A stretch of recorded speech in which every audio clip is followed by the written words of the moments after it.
Labas. Visų pirma, noriu tau beprotiškai padėkoti už tai, kad remi ir palaikai šį projektą.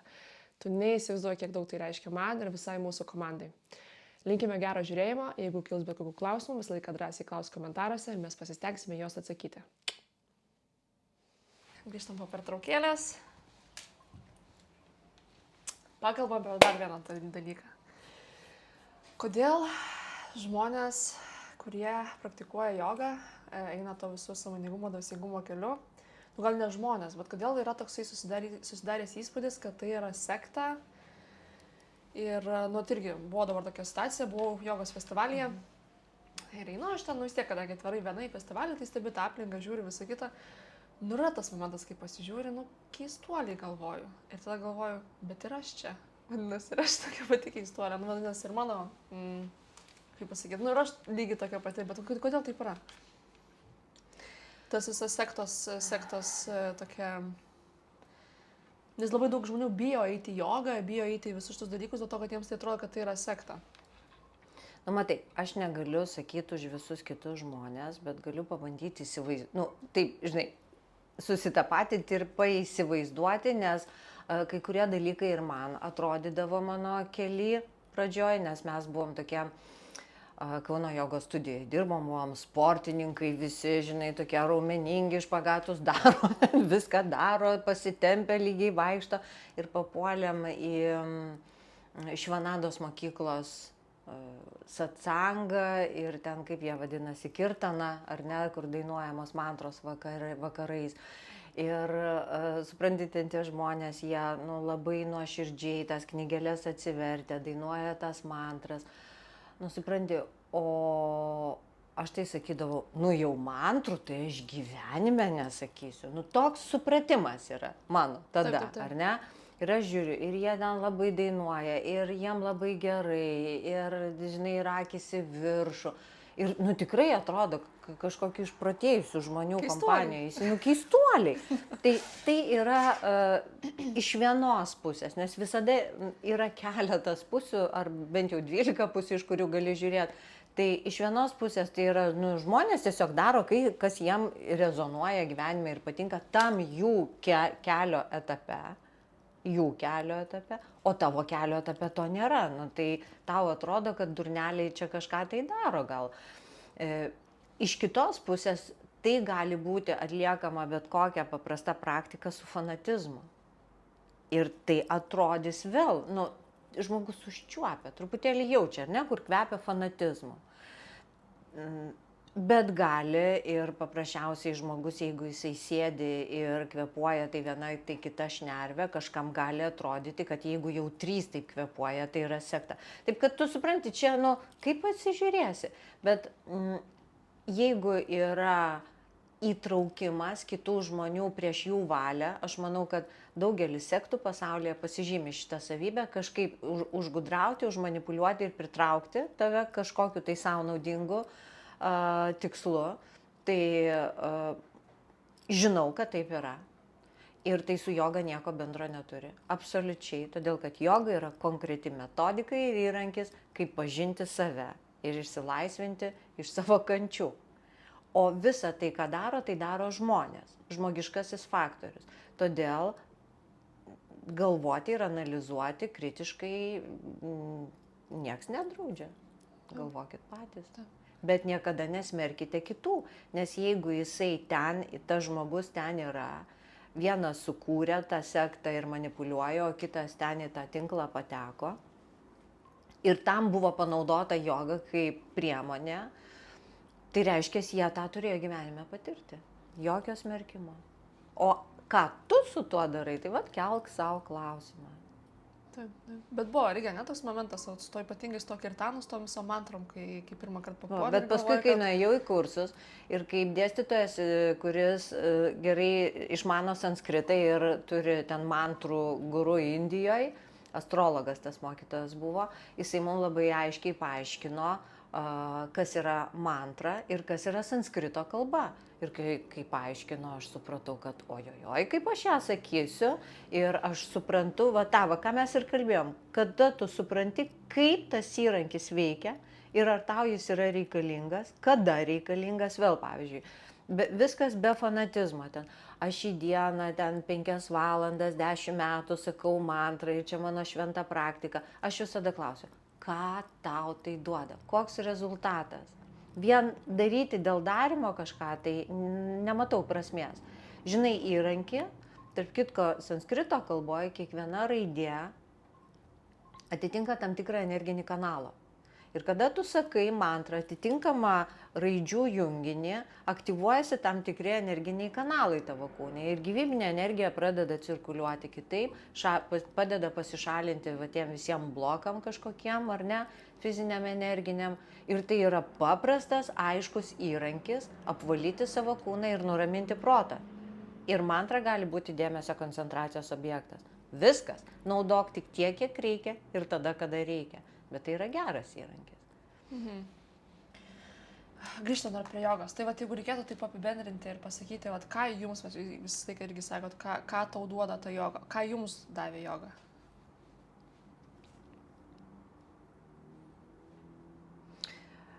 Kiekvienam gyvenimo etape, kiekvienam laike, gal nežinau, ar tai etapai, laike viskas kitaip vyksta.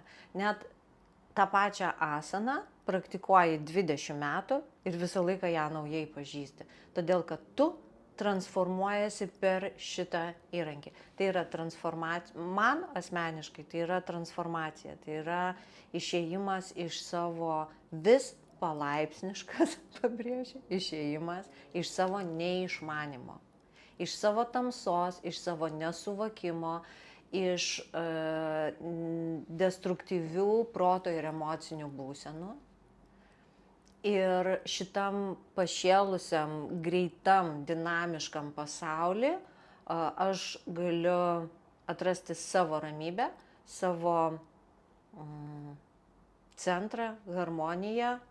Tokie atrodo nuvalkioti žodžiai, bet iš tikrųjų, o kaip? Jeigu protas toks neramus ir emocijų tiek daug, tai tu tiesiog sudegi šitam gyvenime. Tai iš vienos pusės, iš kitos pusės aš tiesiog supratau, šiandien einant galvojau, kad tiesiog kitaip negalėjo būti gyvenime. Aš ne dėl to, kad jinai man kažką duoda darau, bet kad aš kitko negaliu daryti. Tai yra mano šito gyvenimo būvis, turbūt, buvimas tame. O duoda tai augimą, mano evoliucija, mano asmeninė evoliucija. Palaipsniška, labai lėta. Bet aš džiaugiuosi tuo. Labai dažnai irgi girdžiu, kad joga tai yra būdas pasiekti nušvitimą. Ar jums... Gera tema. Ar šitas, kur sakot, palaipsniškai ten gyvenimą, bet tai ar yra pas jūs apie tą nušvitimą, kad vis tiek darau ir kažkur tas siekis nušvitimo to? Žodžiu, ar planuoji, ar yra tavo planuose, tam dienoraštyje, taip, ar yra tavo dienoraštyje planas nušvisti? Taip, pražyti, ar planuojat nušvisti? Man pats fainiausias klausimas. Nes, šiaip, kodėl, bet visa sistema yra 8 stepsai, padarai 8 žingsnius ir nušvinti. Taip, ta 8 pakopų sistema, jinai yra mano sistema. Man tinka jinai.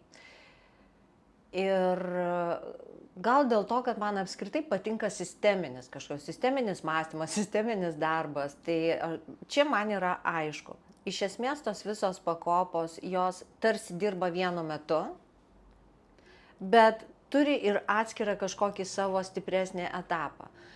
Tai mano dabar yra meditacijos pakopa, dėmesio koncentracija ir meditacija yra kaip tas aukščiausias mano praktikos dalykas, kam aš skiriu patį didžiausią dėmesį ir tai man pati svarbiausia praktika šalia asanų, pranajamos ir visų kitų tų pakopų. Bet suprantat vieną dalyką, žinot, kad taisyklė, žmogus planuoja, Dievas juokiasi. Tik tu suplanuok, kad dabar įvyks meditacija, jokių būdų jinai neįvyks. Ir tą pasakys absoliučiai visi jogos mokytojai. Tai aš nežinau, kas bus. Ir niekas nežino, kas bus. Bet, kaip sako jogai, kelias tik tai ten. Tai anksčiau ir vėliau, kažin kokiam ten milijoniniam gyvenime, vis tiek pasieksi tą dalyką. Tai aš leidžiu savo tikėti, kad tai kada nors bus ir tiesiog ramiai praktikuoju. Tai, kas man šiandien praktikuojasi, ką aš įstengiu padaryti, suvokiu, neužsiburiant, kad ten, ojojoj, jokių nereikia. Tiesiog tai įvyks kažkada ir mano planuose šito nėra. O tai jeigu dabar ateitų, nusileistų iš dangaus ateivis ir sakytų, mėlyna tabletė, visas gyvenimas lieka toks pats, raudona tabletė nušvintat šiandien, ką rinktumėtės? Iš dviejų visada rinkis trečią meilę. Taip, kad visi šiti yra va ta manipuliacija. Nei nenorėčiau, kad mano norus kažkas pildytų. Ir paskui dar bus kitas klausimas apie norus, tai mes galėsim daugiau pakalbėti. Nenoriu, kad pildytų mano norus. Aš turiu viską pasidaryti pati ir savo laiku. Gintaras Kadas labai fainai pasakė per jogos festivalį, sako, pabandykite įsivaizduoti, kad čia nušvitot. Ką veiksit rytoj? Ta pati. Vis tiek reikės vaikus į darbą, vaikus į mokyklą nuvežti, valgyti, padaryti. Niekas nepasikeistų, vis tiek turėsi gyventi tą patį gyvenimą, daryti tos pačius dalykus. Tai. Supranti, kaip dar kitą dalyką noriu prie šito pasakyti. Taip, aš suprantu, kad labai daug kas nori nušvisti ir daugelio planuose yra įrašyta. Ir labai fainai, tai gerai, tegul žmogus įrašo, viskas super, žinai, viskas čia gerai yra. Bet mano klausimas yra toksai. Atsakingi mes esame už savo gyvenimą ir už viską tai, kas vyksta. Ar tu esi pasiruošęs tam? Klausimas. Ir tarkim, įsivaizduoju, kad tu šiandien tau davė tą tabletę ir tu sužinojai visos visatos, visą informaciją, visos kūrinijos, absoliučiai visą informaciją. Tu šiandien pat matai, pavyzdžiui, savo draugų praeitus gyvenimus, ateitį matai, suvoki visas jų kančių, priežastis ar ne, ir viską suvoki vienu metu. Ar pasiruošęs šitą krūvį turėti? Ar tai ir yra nušvitimas? Nes dabar šitoj temoje gal norisi patikslinti, tai kas tas nušvitimas yra, kas tai yra? Tai ar tai ir yra tas žinojimas visko vienu metu? Taip. Visų pirma, taip, dar bus atskira tema, bet labai trumpai ir nesiplečiant. Yra savirealizacija ir nušvitimas yra skirtingi dalykai, ar ne? Ir jeigu aš suprantu, apie ką jūs kalbat, apie tai, kada žmogaus sąmonė pasiekia dievišką lygmenį. Visiškai, ne absoliučiai susiliejo su dieviška sąmonė, o Dievas viskas yra. Reiškia, tu esi viskas. Tu viską sąmoningai suvoki absoliučiai, kas vyksta. Tai vėl iš vienos pusės, aš kadangi nepatyrus šitos būsenos, tai aš galiu tik pasakoti, ką sako tą patyrę žmonės. Kad tu suvoki, visą tą matai, bet šalia to ir grožį tu matai. Ne tik tai tuos liūdnus dalykus, bet tu net matai, kas pas žmogų stovi už to, kad liūdna, kad skauda, kodėl karas, kodėl nužudė, kodėl mirė, kodėl liga. Kai įvyksta tas suvokimas, mes sakom, taigi Dievas nieko nebaudžia, nieko ten nekeršia, ar ne? Tiesiog tu supranti tą dieviškąją planą, kaip jisai vyksta ir tu ramus tame. Bet ar tu jau pasiruošęs tai suvokti, va čia yra kitas klausimas. Ir tų samadhi būsenų, samadhi patyrimų yra įvairių. Ten yra žemės samadhi, yra vandens samadhi, atskirų elementų. Bet mes, ką jūs užduodat klausimą, tai yra tas totalus, ar ne visiškas. Taip, jie grįžta į šitą gyvenimą, bet reikia suprasti vieną dalyką, kad jeigu mes atėjom į šitą gyvenimą, mes atėjom su planu, su programa, kurią turime įvykdyti karmiškai. Ir ar tu savo atėjai, vienas pats savo? Ne. Visada kalbam apie vienijimąsi, apie vienį, apie meilę žmogui, apie tarnystę žmonėm, ar ne? Vis tiek mes kalbam apie žmoniją. Tai tu grįžai, taip tau reikės vežti vaiką, viską reikės daryti, bet kaip jie aiškina, viską tiesiog kitaip mato. Visame kame supranta Dievo planą. Ir jeigu su jais tai vyko, reiškia, jie tiesiog buvo tam pasiruošę. ir jie ramiai apie tai gali kalbėti, jie ramiai gali būti su kitais žmonėm, per juos liejasi šviesa, bet supraskit, kad tai būsenai įvykti reikalingas toks energijos kiekis ir tokia dvasios jėga, kad tai įvyktų. Tu turi subręsti, subrandinti save, kad įvyktų samadhi. Ir tai viskas tada, kada turi būti. Žmogui natūraliai taip, jam viskas tvarkoja. O jeigu tu nepasiruošęs, visų pirma, jisai ir neįvyks. Tiesiog neįvyks tas nušvitimas. Būkit ramus. Man taip įdomu dabar pasidarė, bet vis tiek, ne, jūs, aš suprantu, kad mes čia nieks nenušvitę, bet jūs vis tiek daug praktikuojate, turi daug patirties, vis tiek buvo tokių mikro, ne, nušvitimų, mes aišku turėsim visą atskirą podcastą apie tai, bet dabar labai įdomu pasidarė. Vis tiek tu jau turi visai kitokią sąmonę ir yra truputį to tokio matymo žmonėse, ne? Yra pas jūs tas dalykas, kad pamatot žmogų, nu ir truputį jūs jaučiat apie ką tas žmogus, bet kokia ta jo yra misija, programa, nu yra tas šiek tiek atsiradęs toksai. Taip, atsiranda tiesiog, taip, tiesiog dėl to, kad keičiasi sąmonė ir keičiasi vibracija, atsiranda ta intuicija, aiškesnis matymas, aiškesnis girdėjimas, aiškesnis suvokimas, kažkiek. Taip, kartais būna tie, nu, tokie, žinai, tie, aš pavadinčiau, mikroprašviesėjimai, kad, nu, neužsiauginti savo ego, žinai, kad ojojoj.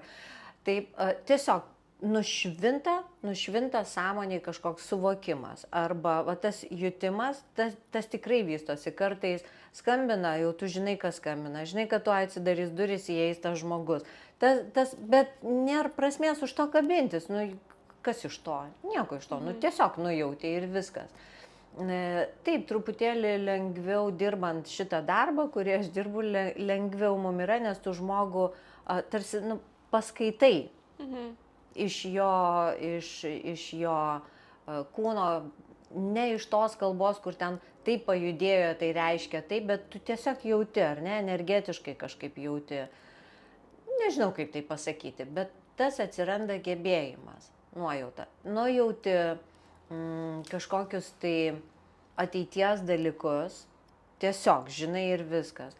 Aš pasakysiu, kad manęs jie labai ir nedžiugina, nes man taip pavyksta pajausti, kad jeigu žmogus dabar nepadarys stipraus pokyčio, aš matau, į kur tai nuves. Ir jau 3 mano draugai jau išėję yra ir aš prieš 2 metus tą mačiau, kad jeigu ne dabar, tai tada viskas, žinai, kaip momentas bus pražiopsotas.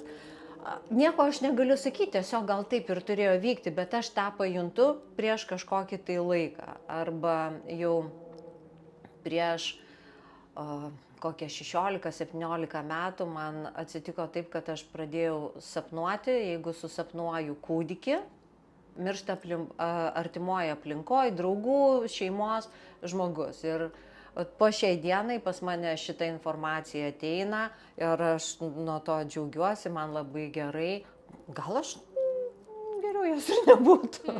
Taip, kad, žinai, tavo, kaip sako, siddhi, ar ne, tie viršžmogiškos kažkokios savybės, jos vystosi. Ir į jas nereikia kreipti dėmesio, jų nereikia nei sureikšminti, nei ten naudoti, nebent tu per tai gali padėti kažkaip žmogui, bet mes žinom, kad žmogui tu gali padėti, kai jisai prašo tavęs pagalbos. Reiškia, nereikia tapti gelbėtojų, bėgiotojų paskui kitus žmonės, nes tau atsivėrė kažkoks žinojimas. Tai dar sunkiau, nes tu turi tylėti, tai savo viduj. Ir neišsižioti, ir tai yra, nu, dar papildomas darbas. Dabar aš noriu pasingę konsultacijas. Labai įdomu. Pakalbam dar apie jogą ir apie santykius. Čia ir Ošo rašo, ir Sadhguru apie tai kalba, kad labai dažnai yra tas momentas, kai žmogus pradeda medituoti, daryti jogą, ir jeigu jo partneris ar partnerė to nedaro, tai būna keliai išsiskiria gyvenime. Ir man atrodo, daugelio žmonių skausmas ir vargas yra iš tikrųjų, jeigu tu eini to visų sąmoningumo, dvasingumo keliu, nu tu nori ir kad tas tavo žmogus irgi truputį šitoj visoje vietoje gaudytųsi, nes jeigu nesigaudo, tu ten jau turi viską pasakot, mokyti, ten aiškinti ir tada toksai, Šarūno pasiklausi, ar supranti jogą, meditaciją ar ne, nes jeigu ne, tada negali bendrauti. Kaip su joga su Raktinis santykiais? žodis visam šitam ilgam klausime buvo nori. Aha. Tu nori. Ai. Aha.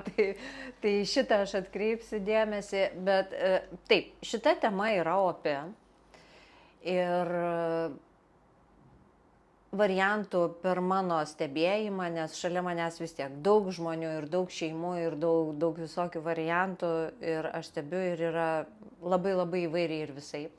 Visaip gali būti, ne? Absoliučiai visaip gali būti. Taip, visi mokytojai, tie didieji mokytojai sako būtent taip, kad jeigu atsiranda didelis labai atotrūkis, gali ta pora išsiskirti. Bet aš pasakysiu dar kitą momentą, kad vėlgi šito nereikia imti visiškai už taisyklę, todėl kad kiekvienam žmogui, kiek yra žmonių, tiek yra jo variantų pasaulyje, ar ne? Ir jo variantas gali būti absoliučiai kitoks. Ir jeigu jisai, ten sakė, kad jeigu taip, tai tada viskas blogai, net užsiprogramuoti save. Tai ne, stebėkit, kaip vyksta. Kaip pavyzdys, ar ne, apie ką aš galiu kalbėti. Pavyzdžiui, moteris pradėjo praktikuoti jogą. Jinai jaučia. Moteriai apskritai joga yra labai, greit pajuntamas dalykas, jinai to tokio magiško elemento savy daugiau turi. Pas vyrą ego stipresnis, o pas moterį pajauta, ar ne, tiem dalykam.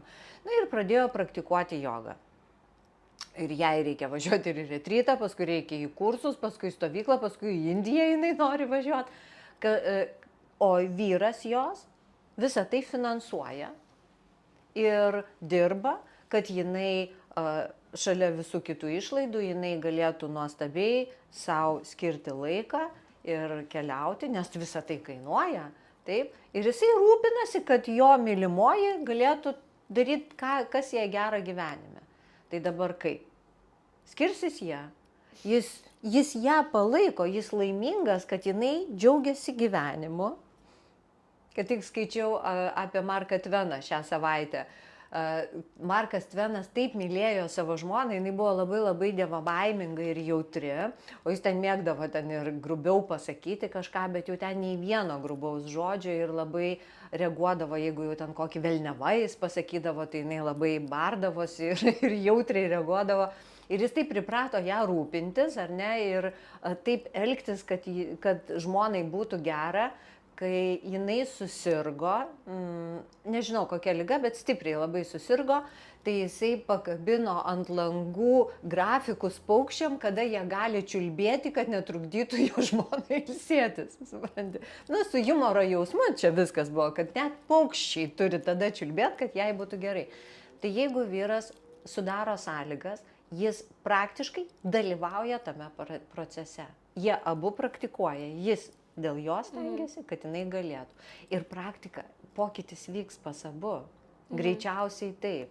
Bet jeigu susiduri su labai griežtu pasipriešinimu, su agresija, tai gali būti kitas klausimas. Taip, gal tada ir turi skirtis keliai, bet vėl niekas be reikalo nevyksta. Taip, viskas. Čia į šitą temą irgi šiandien kaip tik ir klausiausi apie tas poras, kaip tenais, jeigu moteris arba vyras labai stipriai praktikuoja, o kita, žodžiu, pusė nieko nepraktikuoja ir ką tada daryti. Tai neverčiamės tos kitos pusės, bet labai svarbu tada yra bendravimas ir komunikacija, kad tas praktikuojantis bent truputį papasakotų ar pasidalintų tuo, ką jisai sužinojo, ką jis ten veikia, ką jis ten sužinojo. Ir jeigu, sakykime, moteris yra ta praktikuojanti ir jinai papasakoja savo vyrui, tai jis jau 5% praktikuojantis irgi yra, nes jam iš tos meilės jisai tada prisimena. Aš galiu savo patirtį galiu pasakyti. Taip, toj komunikacijai. Nes pas mane buvo taip, kad būtent vyras absoliučiai tame nedalyvavo. Mano patirtis yra tokia, kad taip, aš praktikavau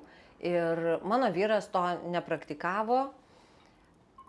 Ir iš pradžių buvo, aš jaučiau, kad gal ir labai neramu, kas ten su manim bus gyvenime. Ir ten gal sekta ar nesekta, žodžiais nekalbėjom, bet aš jaučiau tą truputėlį tokį nerimą. Bet po to aš paklausiau mokytojos tą patį klausimą, ką daryti. Vis dėlto neramu, ar ne? Ar bus tas atotrūkis, jeigu aš eisiu toliau, tą Himalajų jogą ir toliau ir toliau. Ir jinai man fantastišką dalyką pasakė. Praktikuok už 2. sėdėsi praktikuok už jį ir už save. O kaip praktikuoti už 2? Va taip pasakai, kad aš darau už abu. Žinai, kaip pavalgysi taip vat už galima? 2. Žinai, pavalgysi Šito už 2. tai Taip, tai va man šitas buvo priimtina. Reiškia, tu žmogui nieko neaiškini, nei kad jis turi daryti, ar jis ten atsiliks ar neatsiliks. Aš priėmiau šitą iššūkį praktikuoti už 2. Ir jau ten praeina metai, 1,5 ir klausiu, tai kada jau čia tie rezultatai? Kantriai. Tai maždaug po 3 metų. Taip, jau galima sakyti, 2 metų bėgyje jau mes galėjom daugiau kalbėtis, aš galėjau pasakot, ką aš jaučiu, kas su manim vyksta praktikų metu. Aš tikrai pradėjau matyti tą labai aišku palaikymą ir tylų palaikymą ir supratimą. Jeigu aš ten guliu pavargus po praktikų, ar ten verki, kaip mes sakėm, ar ne, kažkokią emociją kelia, tiesiog man duodama labai rami graži erdvė tą išgyventi. Nieks nekvaršina galvos, nu ten kas su tavim vyksta, ko tu verki. Tiesiog žmogus supranta, kas vyksta. Tyliai, ramiai. Va čia yra, aš manau, praktikos rezultatas. Čia meilė yra. Taip, meilė. Tas laukasgi, tuose namuose jisai yra vienas. Tai vienas iš jų turi pradėti tai daryti. Ir nereikia aiškinti. Kalbėtis taip galima, bet gal žmogus nepasiruošęs kalbėti. Jam gal labai sunku kalbėti. Tai tylėk ir praktikuok. Užsidaryk. Viena, žinau, moteris Amerikoje, tai jinai į spintą užsidarydavo. Ten pas ją toksai didelis buvo, kaip rūbų kambariukas. Ir vyras labai nepatikdavo jam, tai jinai išeidavo į tą spintą, užsidarydavo ir jinai ten praktikuodavo.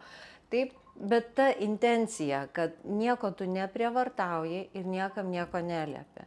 Ir aišku, mes juk nežinom, kas laukia mūsų ateityje.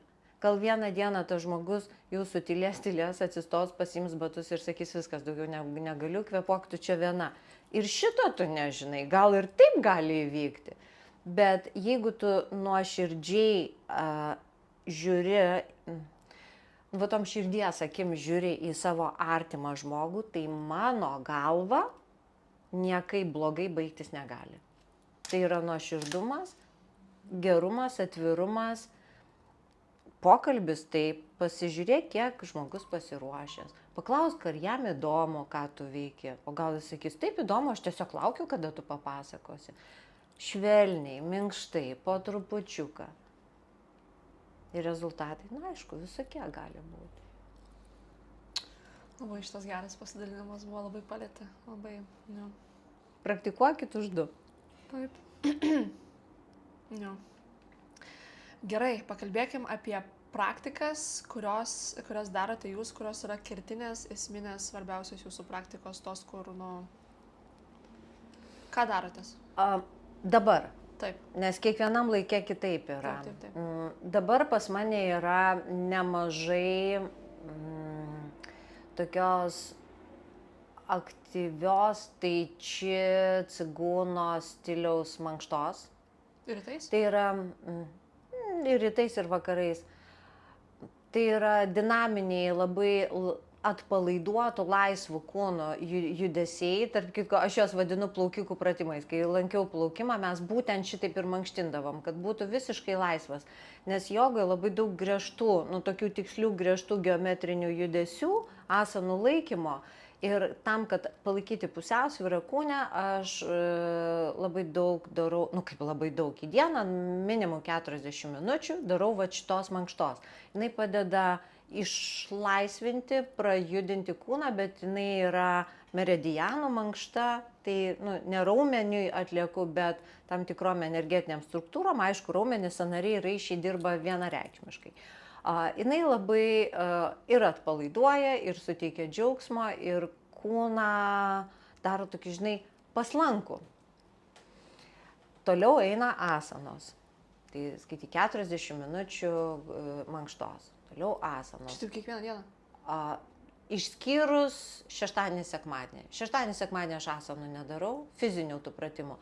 Penktadieniais pagal situaciją pasižiūriu, bet 4 dienas tai šventai. Tai pirmadieniais, ketvirtadieniais keliatės 6 ryto?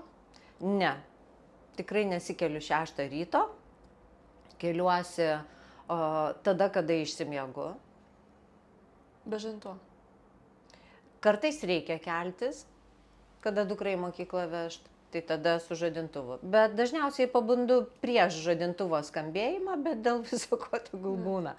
Tai keliuosi arba 6:30, o jeigu, tarkim, įsivaizduokit, jeigu aš pirmadienį, trečiadienį baigiu darbą 9 val. Vakaro, tai man reikalingas atsistatymas. Nes kitą rytą aš vėl praktikuosiu, tai praktiką 10 val.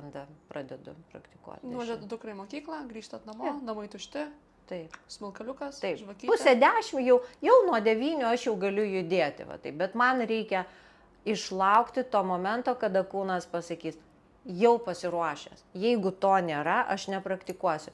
Ir gali būti tą dieną, kad aš, pavyzdžiui, visą dieną išgulėsiu, diena su pižama pas mane vadinasi, išgulėsiu lovai. Tai bus dėmesio koncentracija, tai bus šavasana, tai bus gilus jogiškas miegas. Aš neturiu to, žinai, kad penktadieniais pas mane namų tvarkymas, šventai. Išmoksti intuityviai gyventi. Bet kažkoks ritmas jisai susiformuoja tam tikram periodui. Tai dabar asanam skiriu maždaug nuo valandos iki 1:30. Tada jau toks O jūs asanas, gilus. tai įstojat į asaną, pas jūs Vinyasa flow ar pas jūs hatai, atsistojat ir stovit 2 minutės? Šiaip praktikuoju asanos laikymą. Laikymą asaną. Nebent dinamiškai prasijudini ir tada įeini buvimą asaną ilgesnį laiką. Labai Turit geras. savo tokias 7. happy mealą savo asanų, kur jau jūsų trikampis, ten tas, jau. Tai nestovimos asanos. Mano tos, kur labai, tai yra nestovimos, labai mėgstu kobrą, žuvį, jeigu lietuviškai ar ne pavadinti,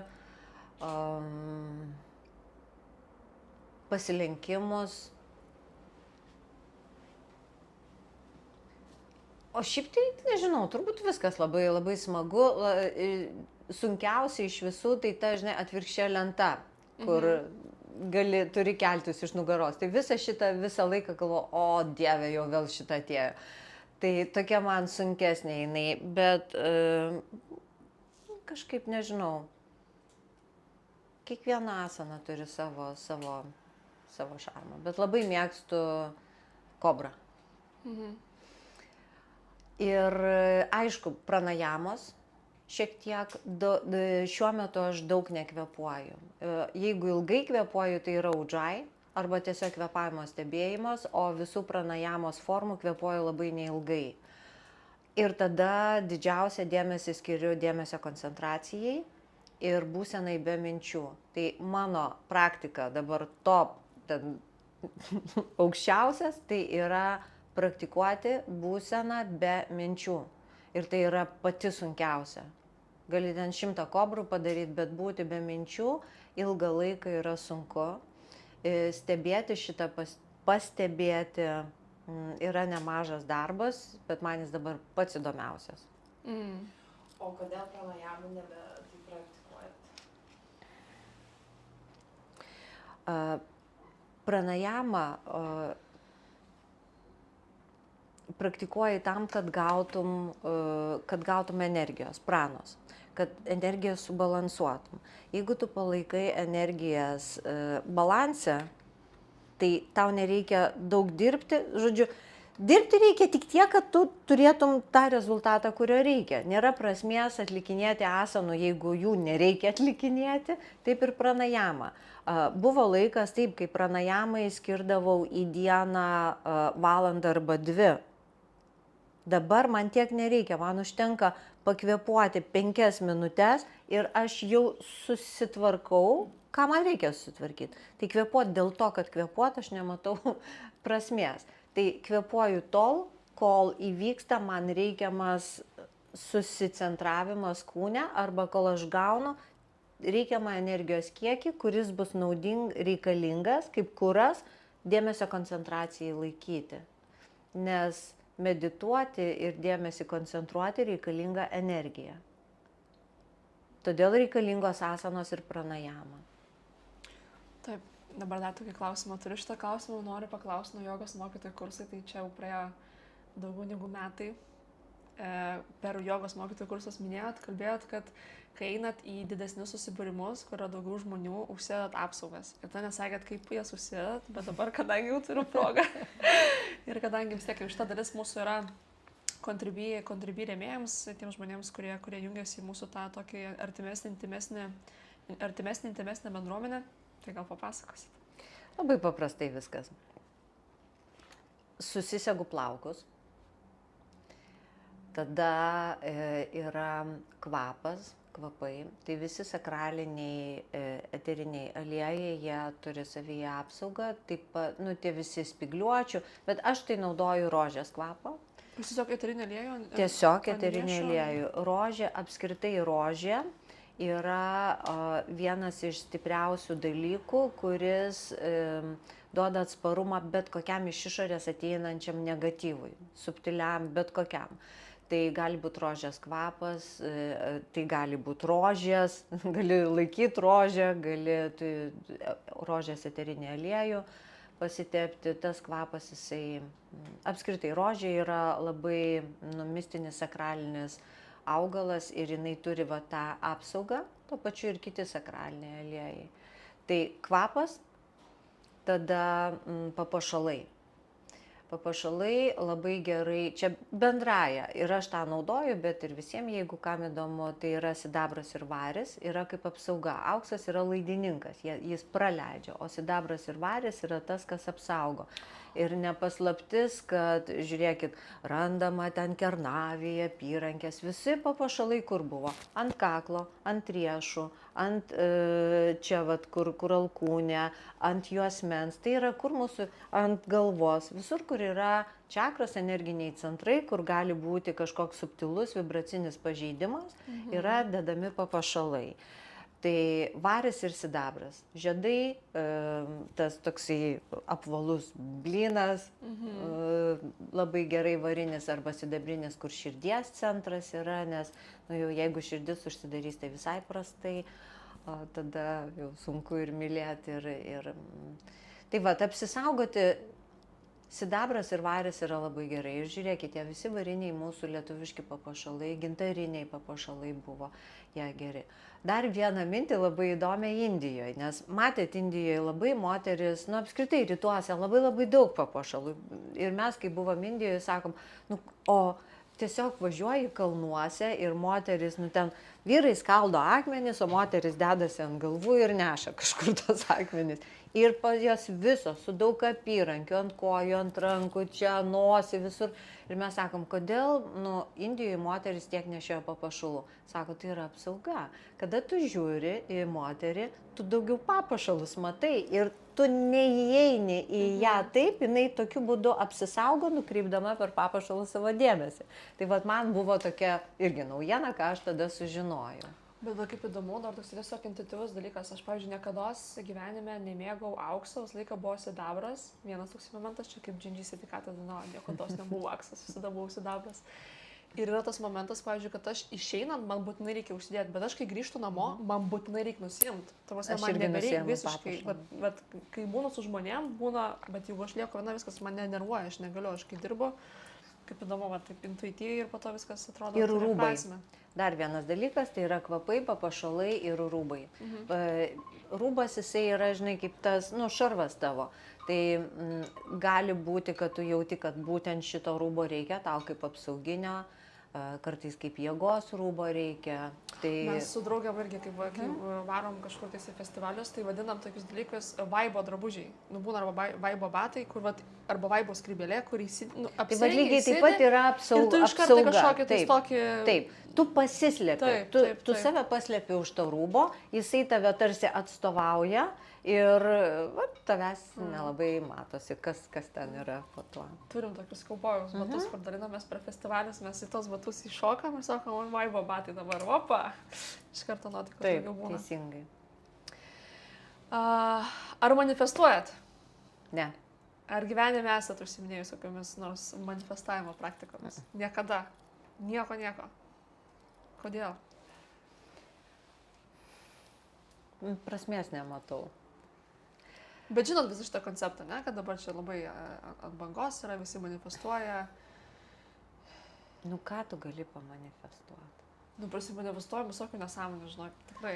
Tai va, žodis nesąmonė kertinis turbūt, nes kiekviena... Bet ir sąmonė būna, kad Nu, ir kiekvienam yra sava tai, kas jam rūpi, tai, kas jam yra svarbu.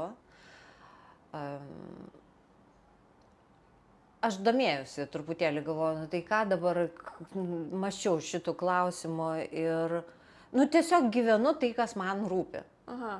Bet tai rūpi man. O kodėl kažkam tai turėtų vienaip ar kitaip atrodyti, tai kam reikės, tas ateis pasiklaus. Tu norėjai ar ne pasiklausti, mane pasikvietei, mes apie tai pakalbėjom. Ką aš galiu teikti? Nieko negaliu teikti. Turiu aiškinti žmonėm, kaip jie turi gyventi? Ne. Niekas nieko neturi. Gerai, ir o tada su neprivalo. tom neurolingvistinis programavimas, kur yra, ne, afirmacijos, su šitus dalykus esat kažką tais? Aš Tam kartoja, nepalaikau visai šito dalyko, todėl kad iš vis programuoti nieko nei gali, nei reikia. Bet mes gimstam su tam tikrom arba iš šeimos paveldim, arba bebręstant, beaugant pas mus susidėlioja ne tam tikros programos, tam tikri dalykai. Ir po to, kai tu pradedi sąmoningėti ir matai to savo elgesio kažkokius tais, nu, tokias programas, nu, noris jas apkeisti, noris jas kažkaip tais... Jos tiesiog apsikeis. Gyvenimas privers ir vis tiek apsikeis. Va tas norisi, vėl žodis norisi, žinai. Norai visada kelia vien bėdas. Nori. Kas pas mus visada reikia klausti? Kas nori? Ego visada nori ego.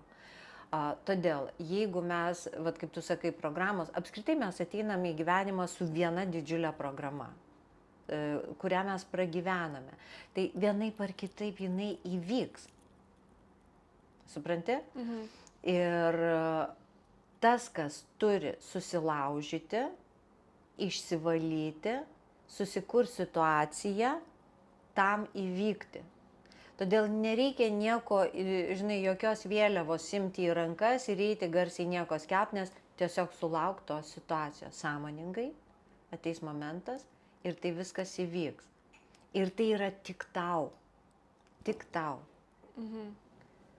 O kitam yra kitka.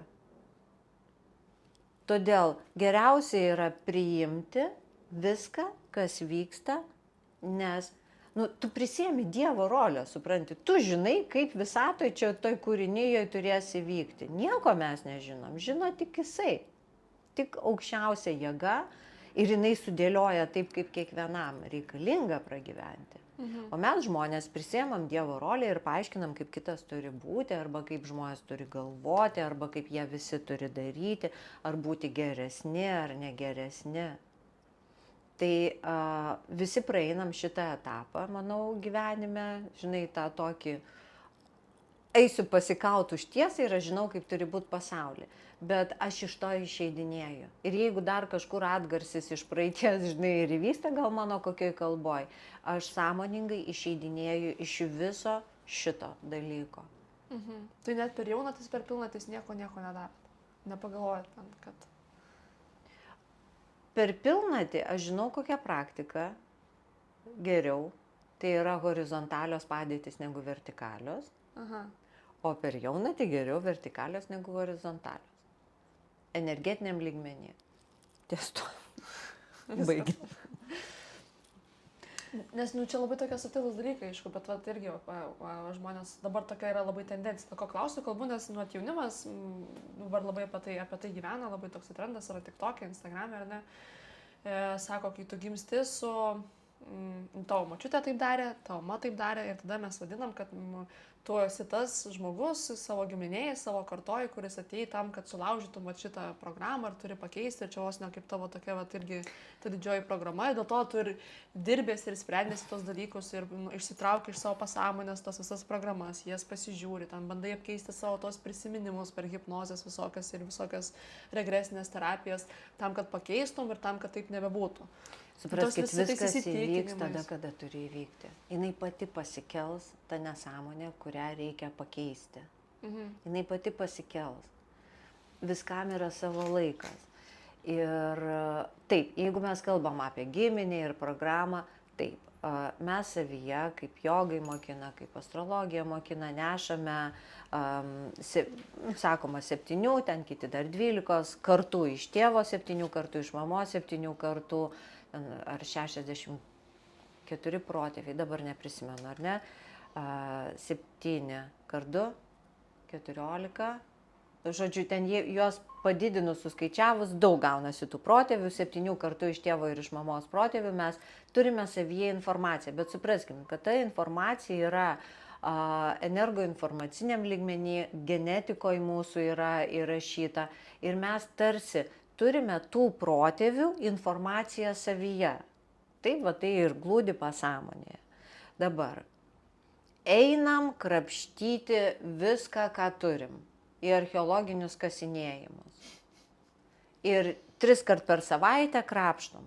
Gal tu iškrapštysi, žinai, tokį ten kauliuką kokį, kur tau 3 metam į priekį dar bus ką veikti. Bet klausimas, ar laiku tu tai iškrapštėjai? Ar tau tikrai to reikėjo šiandien ir dabar?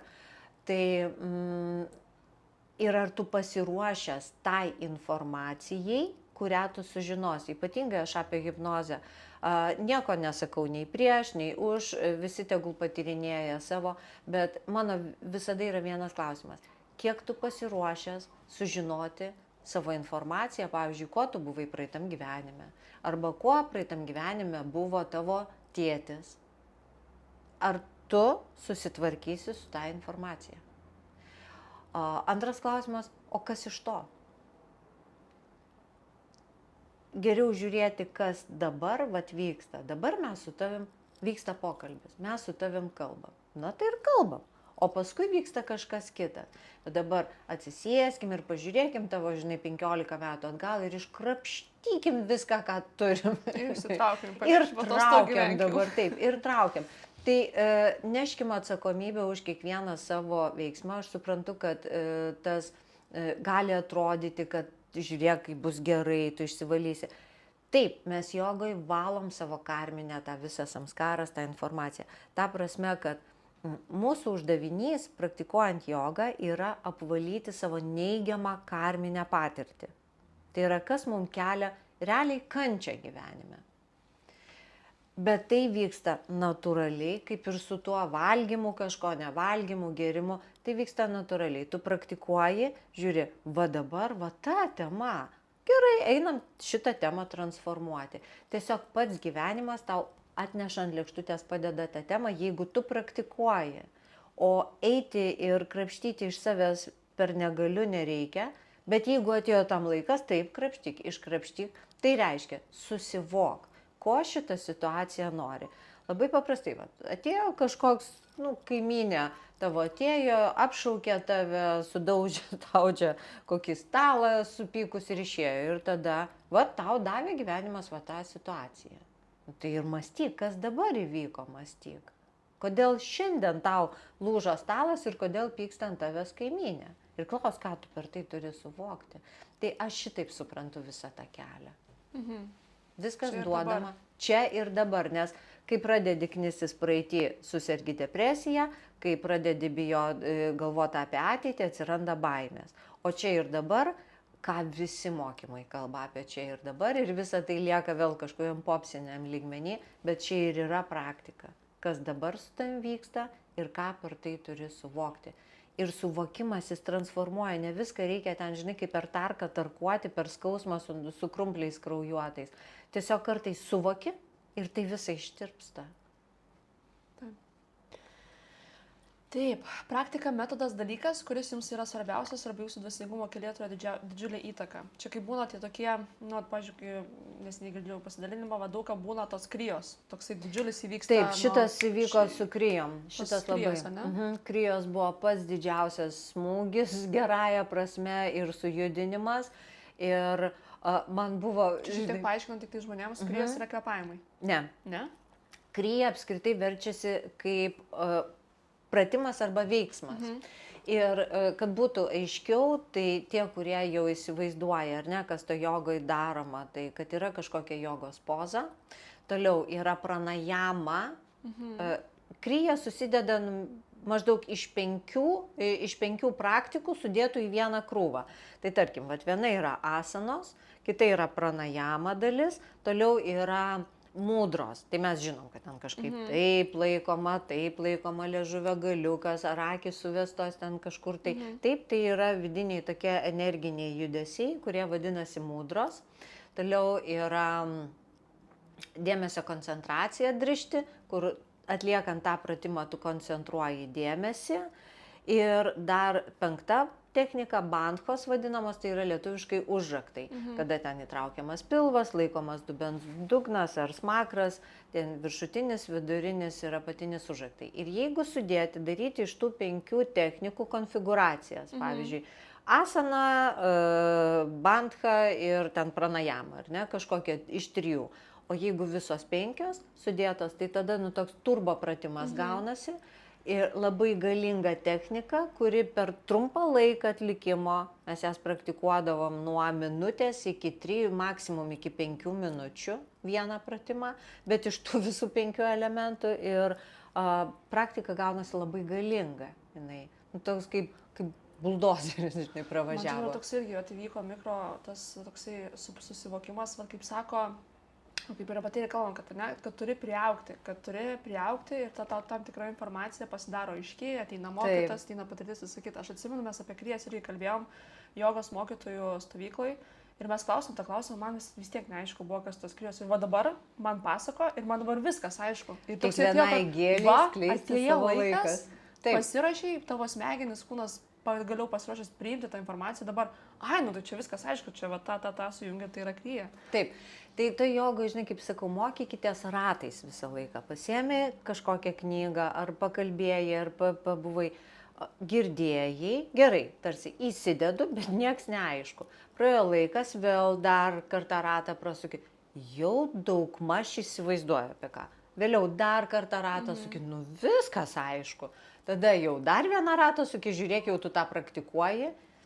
Tai yra normalu. Tai jums su kryjom ir buvo, ne? Tai su kryjom buvo didžiausias. Man buvo toks įspūdis, bet buvo ir labai didžiulis džiaugsmas, kad, žinai, jau tas asanas tiek praktikavom, ten, žinai, kaip sportininkai jau. Ir sunku, ir pavargęs kūnas, ir raumenis skauda. Ir žodžiu, atvažiuojam ir guru duoda seminarą. Sako, atsisėskit. Tai įtempinėkit dubens dugno raumenis 3 minutės. Paįtempinėjom. Tada ten įkvėpkit per vieną, per kitą iškvėpkit. Pakvėpavom. Tada pakvėpuokit bhastrika ten. Tiesiog kvėpuokit. Ir čia ta Himalajų joga, kurią jie ten praktikuoja. O Dieve, kaip gerai. Žinai, toks. Bet čia pirmas įspūdis, žinai, tai čia lengva ir čia ta gilioji tikroji joga. O paskui minutę to ir tave daužo, žinai, pusę metų. Supranti, kad tai yra iš tiesų labai galingos praktikos. Ir aišku, dar mokytojo lauke, kada tu praktikuoji, tai veikia stipriau. Kai grįžti namo, ne taip stipriai veikia, bet pamažu įgauni tos jėgos ir jos stiprėja tos technikos. Tai pradžioj, kad ir pavyzdžiui ta malda, ką aš norėjau pasakyti, mes pradėjome maldą praktikuoti. Nieko, tiesiog sakai, ten ryte vakare. Kaip ir nieko. Bet žiūrėk, po kokių 5, jau 6 metų, aš nežinau kaip kitiem, man jinai iki tiek subtilėja, kad jau dabar pasakai pirmą sakinį, pirmus 3 žodžius ir energija visiškai pasikeičia. O ką jūs ten sakot? Mūsų yra visuotinė malda, tai va ta Himalajų jogos. Jinai buvo, nežinau, ir mūsų puslapį daug laiko įdėta. Ją pasakyti? Įdomu. Skamba jinai taip. O aukščiausiasis, aš sveikinu tave, dieviškoji motina, sveikinu Saulę ir Mėnulį, visas žvaigždės ir planetas Saulės sistemoje, sveikinu 5 elementus - žemę, vandenį, ugnį, orą ir eterį, sveikinu visus savo protėvius, savo tėvą ir mamą, čia galima pasveikinti savo sutuoktinį, sveikinu visas didžiasias sielas, sveikinu visus mokytojus fiziniuose ir astraliniuose kūnuose, sveikinu savo kūną, sielos šventovę, sveikinu savo sielą, prašau jūsų pagalbos mano savirealizacijos kelyje. Ir po to dar galima pasakyti, kad Dieve, išmokyk mane mylėti, kaip myli tu. Padaryk mano rankas tavųjų rankų tęsiniu, padaryk mano mintis tavųjų minčių tęsiniu, padaryk mano širdį tavosios širdies tęsiniu, padaryk mane savęs tęsiniu. O, tai čia kaip ir apie jau link samatkę, ne, kad mes tampame vieningu su Dievu, su ta energija ir, kaip tarsi tęsinys, čia tu žemėj toks, tarsi jo rankom, ar ne? Tai ta malda, jinai yra tokia kaip praktika ir tu ją sakydamas, pradžioje tik sakai, kol energija sunkiai dirba, tu čia nusikimšia, žinai, visi tie kanalai. Tai nelabai tų vibracijų tos maldos užčiuopi. Tiesiog, žinai, kaip yra, pradžioje tai yra tai, kas tave palaiko kely. Tai yra ritualas, kuris vis primena, kad taip, einu, žinai, dirbti tą darbą, nes reikalinga kažkokia disciplina kažkam. Tai jau mes, tai sportininkai, buvom disciplinuoti jau nuo 7 metų, žinai, bet ir to jogo disciplina yra reikalinga. Ir kartais, žinai, fiziniai dirbi, bet tai sielai, žinai, tam tokiam pabuvimui. Ir ta malda, jinai padeda. Ir jūs ryte vakare taip? Aš ją ryte ir vakare labiausiai. Ir prieš praktiką. Pavyzdžiui, jeigu aš sėdu praktikuoti dieną, nes mano asmeninė praktika didžiausia būna vidury dienos. Aš turiu savo laiką, toks man pats geriausias yra. Tai tam, kad įeiti į praktiką, jau į dėmesio koncentraciją, aš būna ją pasakau. Pasakau jau lovoj įeinant į miegą, arba būna ryte, kai tik prabundu, jeigu sugaudau save, aš pradedu ją sakyti, nes tai yra labai subtilios būsenos, prabudimo ir užmigimo, kaip joga nidra, jeigu žinote, ne, mes gaudom tą bangą. Tai aš ją stengiuosi, arba tiesiog, kada man reikia tiesiog nusiraminti, atsitraukti nuo sociumo, nuo darbų, nuo reikalų, nuo skambučių, atsisėdu ir pasakau. O jeigu maldą 7 kartus sakyti, jau čia ir mokslininkai darė tyrimus, pasikeičia pilnai energinis laukas, jisai tiesiog visas harmonizuojasi. Tai ją netgi gali naudoti vietoj pranajamos, ar ne, kaip mentalinę praktiką. Tai, mūsų malda tokia. Ir aišku, dabar labai populiari yra ir aš ją irgi praktikuoju ir jau daug metų, Ho'oponopono. Aš tave myliu, atsiprašau, atleisk man, ačiū tau. Visi, net nušvitę jogai, ją pamini, kalba, nes tai iš tiesų yra labai galinga praktika. Ją gali sakyti savo, situacijai, pasauliui, žmogui, bet kam. Tai yra tų žodžių vibracijos, kurios tikrai labai reikalingos mums visiems. Ačiū. O jeigu žmonės religingi, jie gali sakyti savo religinės maldas, jeigu jos harmonizuoja, jos pakylėja. Malda geras dalykas. Dabar yra valanda. Jau čia viskas, liko dar vienas klausimas ir po to bus greiti klausimai. 5 speed klausimai. Tai paskutinis tas, minėjote apie praktiką, kuris staigiai nuima jaudulį. Bet aš jos dabar neparodysiu taip greitai, čia reikia ją išmokti. Jinai yra taip, labai trumpa kvėpavimo praktika, daromi greiti kvėpavimai, tada oro užlaikymas ir 3 užraktai. Tam tikrų būdų. Tai praktiškai, jeigu tu esi įvaldęs bhastriką, dumplinį kvėpavimą ir užraktus, oro užlaikymą, tu gali per 2-3 minutės nusiimti absoliučiai bet kokio dydžio jaudulį. Aš nekalbu apie stresinę, šokinę situaciją, ne, bet tu jaudiniesi prieš ten tostą sakydamas, eidamas į eterį, į publiką, nes viešas kalbėjimas kelia stresą. Tu jaudiniesi prieš kažkokį tai, ten išstojimą, gal tau šokti reikės, gal ant scenos ar kitokie reikalai, aš nežinau, prieš vestuvės. Tai atsistoji, greitai sukvėpuoji 2-3 minutės ir nervų sistema įeina į balansą. Jinai nėra, perslopinti jos nereikia, dėl to neilgai atliekama. Reiškia, kada tu labai jaudinės, simpatinė nervų sistema aktyvi. Čia tiesiog įjungi tarsi vegetacinę, susibalansuoji, nurimsti ir eini daryti tą, ką reikia.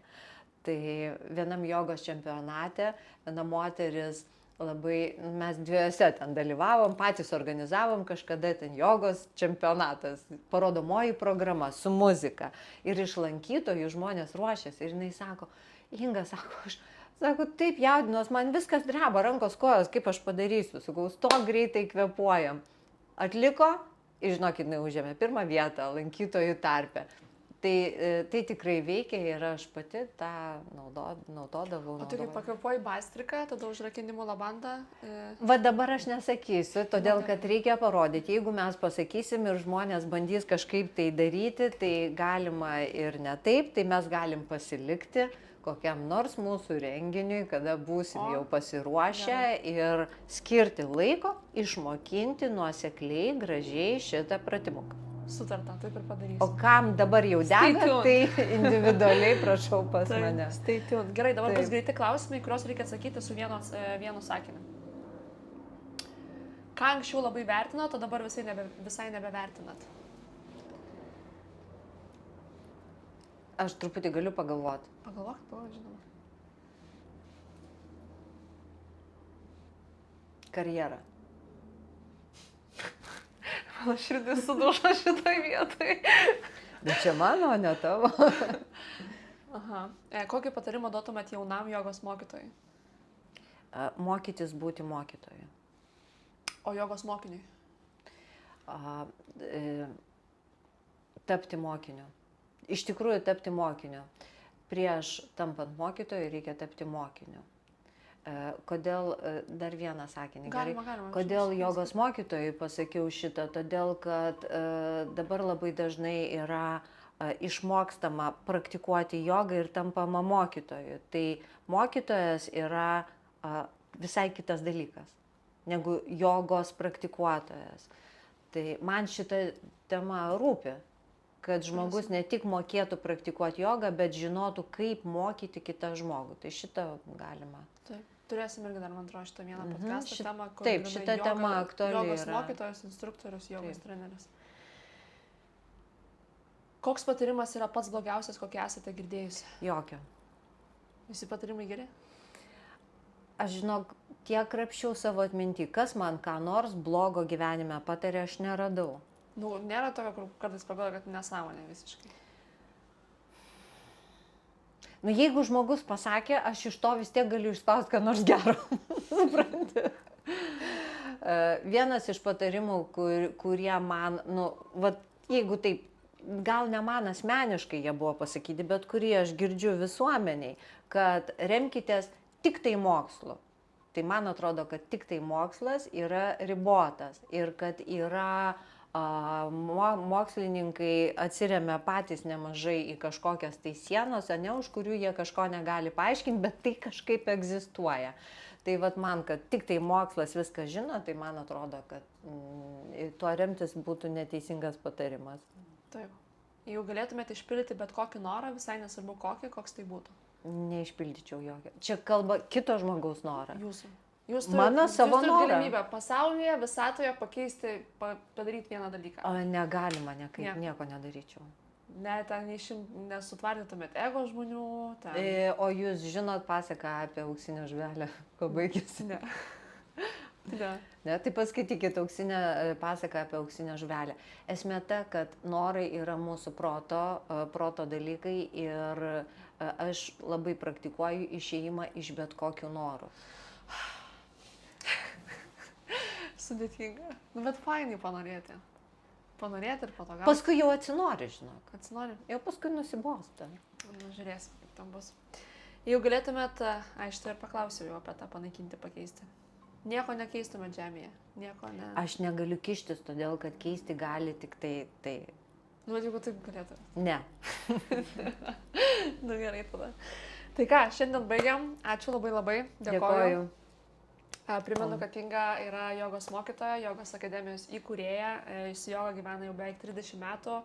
Jis ne tik tais moko jogos, bet ir dėsto jogos filosofiją, taip pat padeda jauniems jogos mokytojams orientuoti savo gyvenimo kelyje ir teikia asmeninės konsultacijas. Tai jeigu įdomu, aktualu, paliksim visos nuorodas šito podcast'o aprašyme.